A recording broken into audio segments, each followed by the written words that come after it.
뉴스로 본 특징주의 김호정입니다. 현재 가장 많은 클릭을 받고 있는 뉴스들 살펴보겠습니다. 첫 번째 뉴스부터 확인해 보시죠. 두산바켓 오늘 코스피 상장이라는 뉴스입니다. 두산바켓이 드디어 오늘 코스피 시장에 상장했습니다. 한 차례 수요 예측 실패로 상장 연기, 그리고 트럼프 쇼크 등 여러 우여곡절을 겪었는데요. 하지만 트럼프 당선자의 인프라 투자 공약이 시장의 주목을 받으며 분위기가 반전되기도 했습니다. 증권사들은 두산바켓에 대해 안정감 있는 새로운 대형주, 그리고 트럼프 공약의 최대 수혜주라고 분석하기도 했는데요. 상장 첫날 어떤 움직임을 보일지 끝까지 지켜보셔야겠습니다. 다음 뉴스입니다. 8년 만에 원달러 7위안 시대 오나라는 뉴스입니다.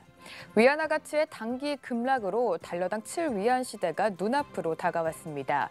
위안화 가치는 2008년 5월 14일 이후 한 번도 달러당 7위안대로 떨어진 적이 없었는데요. 하지만 미국 대통령 선거가 치러진 지난 8일부터 인민은행은 매일 위안화 가치를 평가절하했습니다. 트럼프 당선자가 경기 부양책을 펼칠 것을 예고하자 달러화가 주요국 통화에 대해 강세를 보이면서 위안화 가치는 열흘 새 1.4% 하락했습니다. 다음 뉴스입니다. 롯데그룹 의료사업 큰 그림 그린다라는 뉴스입니다. 이달 초 보바스 병원을 인수한 롯데그룹이 의료사업 청사진을 마련했습니다. 롯데의료재단을 통해 노인 요양과 아동 재활을 아우르는 요양병원 사업을 키울 것으로 보이고요.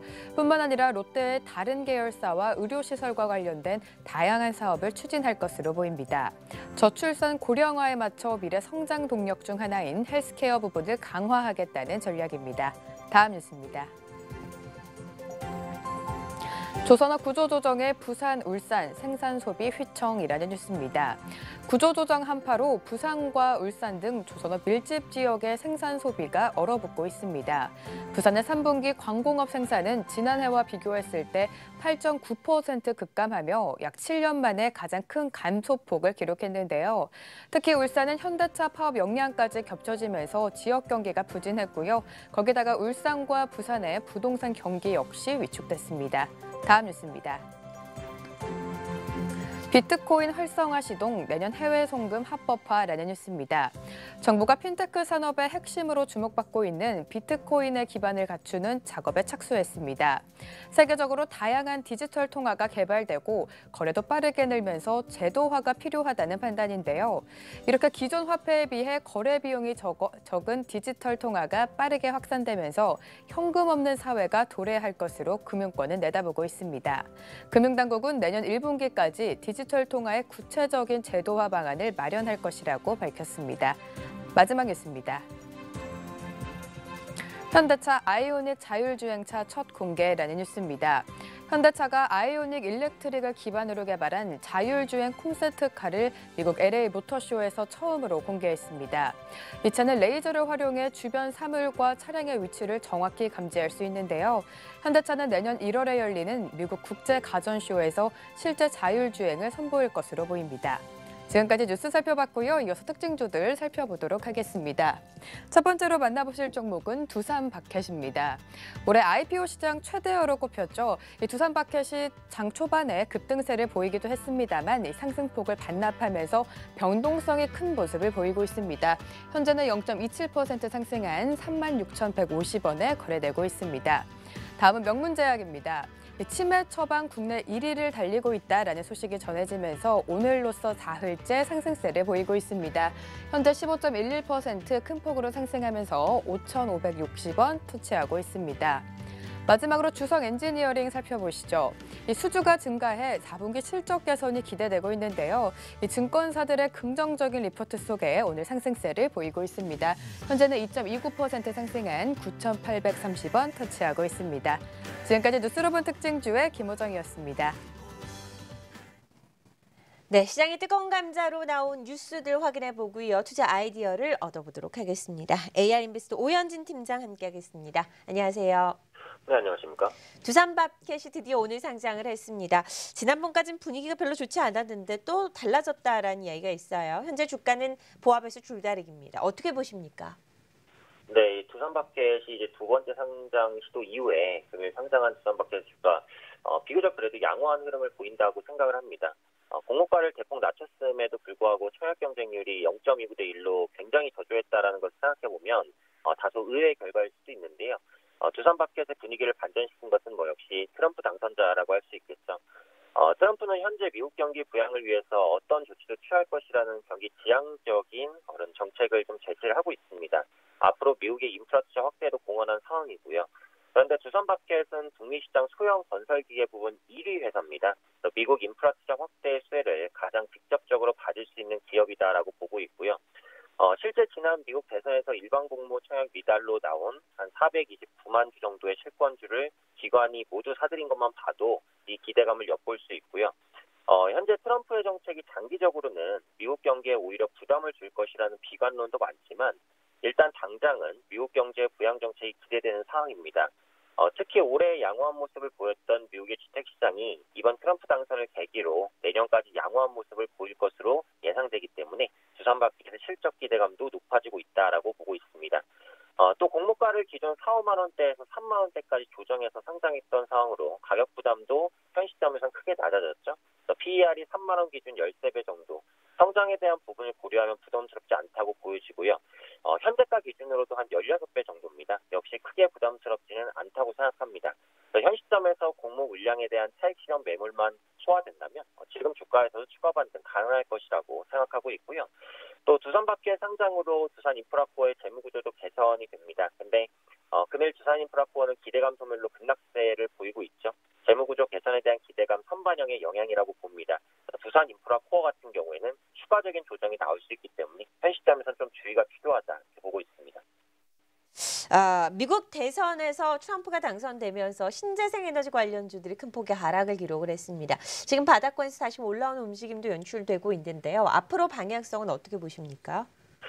결론부터 말씀드리면 일단 완만한 반등은 가능할 것이라고 생각을 하고 있습니다. 네. 이게 아무래도 신재생 에너지주가 타격을 받을 수밖에 없었던 게 클린턴 후보의 그 중점적인 공약이 신재생 에너지였고 트럼프는 완전히 반대로 화석 에너지 확대를 주장했던 상황이었죠. 그래서 신재생 에너지 정책주가 아무래도 타격을 받을 수밖에 없었던 상황이었고 또 트럼프 당선자는 지금 화석연료를 적극적으로 생산하겠다. 미국의 에너지 자립도를 높이고 또 에너지 사업에 대한 규제를 철폐하겠다라는 공약을 내세우고 있죠. 이런 부분은 경제를 살리는 데 주력하겠다라는 의미입니다. 환경은 약간 뒤로 이제 밀어놔도 괜찮다라는 부분이죠.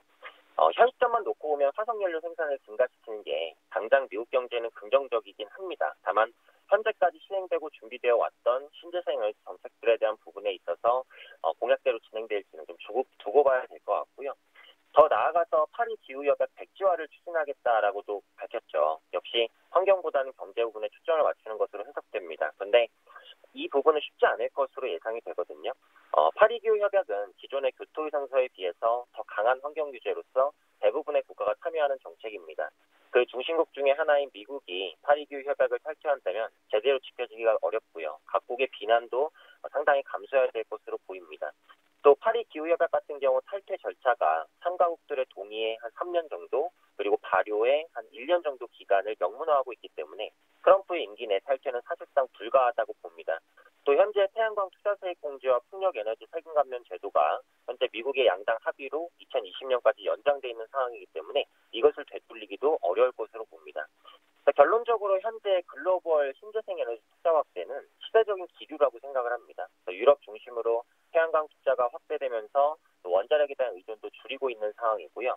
중국도 상반기에 경기 부진으로 목표치에 미달했던 태양광 설치를 내년부터는 본격적으로 증가시킬 것으로 보입니다. 미국만 독자적인 노선을 밟기는 어렵다라고 보고 있고요. 물론 신재생 에너지주의 급락은 클린턴의 당선을 염두했고 하지만 현재 시점에선 주가가 그 부분을 대부분 반영했다라고 봅니다. 일단 트럼프 당선으로 기대감이 소멸됐기 때문에 현재 시점에서 바닥을 잡을 구간이다라고 판단을 하고 있고요. 중장기적인 관점에서 보면 현재 신재생 에너지 관련주 저가 매수의 기회가 될 수 있다라고 봅니다. 태양광 관련주의 핵심 주자인 OCI라든지 풍력 타워 업체인 CS 윈드 같은 종목군들 반등 시에 분할적으로 저점 매수하시는 관점 괜찮다고 생각하고 있습니다. 지속적인 조정을 보이던 카카오가 3분기 실적 발표 이후에 상당히 다른 모습, 반등을 이어지고 있습니다. 성장에 대한 우려를 딛고 추가 반등이 가능할 것인지 궁금한데요. 어떻게 보십니까? 네, 일단 지난주에 호실적을 발표하면서 네. 기대감이 조금 높아지고 있는 모습이다라고 보고 있습니다. 게임이라든지 그 모바일 퍼블리싱 매출이 증가하는 모습, 웹툰 시장의 고성장에 따른 수혜도 가져가고 있다라고 보시면 되겠고요. 특히 그 뮤직 콘텐츠 부분의 로엔의 멜론 성장이 힘입어서 전분기 대비 5% 수준 증가했습니다. 최근 음원 가격 인상이 진행되고 있는 상황에서 스트리밍 가입자 이탈률도 제한적이기 때문에 멜론의 견조한 성장 지속될 것이라는 부분도 카카오에는 긍정적 요인이라고 보고요. 사실 그동안 실적과 성장에 대한 우려가 크게 작용하면서 수급이 지속적으로 이탈됐던 상황입니다. 하지만 국내 메신저 시장의 압도적인 점유율과 또 현재 유지되고 있는 광고나 이모티콘, 게임 등의 이익을 고려해보면 낙폭과대 구간이었다는 생각이고요. 저가 매수가 유입될 수 있을 만한 시점이라는 부분입니다. 또 강력하게 추진했던 O2O 부분의 정체에 대해서는 입장을 정리한 상황이죠. O2O 시장을 직접 이끌기보다 기존에 잘하는 영역에 집중하고 O2O 업체와의 협업을 강화하겠다고 밝힌 부분이 시장 참여자에게는 긍정적인 신호로 작용하고 있습니다. 현재 성과가 조금씩 나오고 있는 카카오 택시 사업은 확대하는 전략이죠. 카카오 택시와 드라이버 사업을 진행 중인데 주차 서비스 등의 신사업도 진행할 것으로 보여집니다. 한마디로 문어발식 사업 확장보다는 되는 부분에 집중 투자를 진행하겠다는 것이다로 정리할 수 있고요. 물론 이 부분으로 그동안의 우려감이 모두 해소되었다고 보긴 어렵지만 현재 낙폭과대 구간에서는 앞으로의 성장 부담감을 어느 정도 완화시킬 수 있는 요인이라고 판단합니다. 앞으로 다양한 서비스가 진행되면 이용자를 다수 확보한 플랫폼의 가치 계속해서 커질 수밖에 없다는 부분에 있어서 현재 시점에서 완만한 반등 이어갈 것으로 기대하고 있습니다. 네, 이 밖에도 오늘 장 살펴봐야 할 이슈 어떤 것들이 있는지 소개해 주시죠. 네, 금일 현대차가 이제 아이오닉 일렉트릭을 기반으로 해서 네. 개발한 자율주행 콘셉트카를 미국 로스앤젤레스 모터스에서 공개를 했습니다. 이 아이오닉 자율주행차 같은 경우 총 5단계로 나눠져 있는 자율주행 등급 중에서 레벨 4를 충족을 했거든요. 레벨 4 같은 경우에는 돌발 상황에서도 대처할 수 있는 수준으로 거의 완전 자율주행차의 바로 전 단계다라고 보시면 될 것 같습니다. 생각보다 자율주행차의 시대가 좀 성큼 더 빨리 다가오고 있다라고 보시면 되겠죠. 아이오닉 EV의 자율주행차는 레이더를 활용한 레이더인 라이더를 적용해서 주변 사물과 차량의 위치도 정확히 감지할 수 있습니다. 지금 말씀드린 대로 앞으로 자율주행차 시장은 우리들이 생각하는 것보다 빠른 성장이 전망됩니다. 삼성전자가 하만을 인수했다는 이슈가 이제 며칠 전에 있었죠. 스마트카와 자율주행차에 대한 관심이 다시 한번 부각되고 있는 모습입니다. 자율주행 관련주에 대한 관심 꾸준히 필요하다라고 보고 있고요. 관련주 같은 경우에도 지금은 이제 약간 고평가가 돼 있긴 한데 조정시마다 모아가는 관점의 전략 괜찮다고 봅니다. 자율주행 관련해서 정부 통신과 금융을 제조하고 있는 에이테크 솔루션이라든지 차량 소프트웨어 제조업체 인포뱅크 등이 현재 자율주행차 부품주의 핵심주로 평가되고 있으니까요. 이런 종목군들 조정시에 한번 관심 가져보시면 괜찮을 것 같습니다. 네, 알겠습니다.